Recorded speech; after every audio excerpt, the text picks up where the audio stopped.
পিন্টু, কতক্ষণ যাবত দেখছি ভাই চুপ করে বসে আছিস, কিছু বলছিস না কেন? ভালো লাগছে না আমার কিছু। কেন, তোর কি হয়েছে আমাকে বল। আরে আমার অনেকদিন যাবত তরমুজ খেতে মন চাচ্ছে। আর তরমুজ খেতে মন চাচ্ছে এই কথা, তো খা। কিভাবে খাবো বল, এখন কি ভালো মিষ্টি তরমুজ পাওয়া যায়? তা তো ঠিক কথা, এখন ভালো মিষ্টি তরমুজ পাওয়া যায় না, সবাই মিষ্টি মিষ্টি বলে ঠকিয়ে দেয়।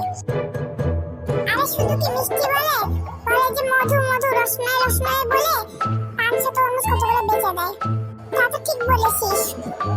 আচ্ছা আমি যাই রে বন্ধু, অনেকক্ষণ হয়ে গেছে এসেছি, বাবা আবার আমাকে খুঁজবে।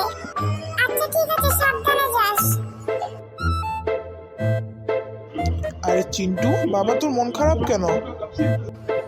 ওহ বাবা, তুমি না, তেমন কিছু না। আমাকে বলে দেখ, আমি যদি তোকে সাহায্য করতে পারি।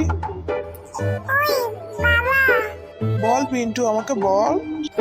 ওই যে বাবা, আমার অনেকদিন যাবত না তরমুজ খেতে মন যাচ্ছে। আরে শুধু এই কথা, আগে বলবি তো। দাঁড়া, আমি এখনই বাজার থেকে তরমুজ নিয়ে আসছি।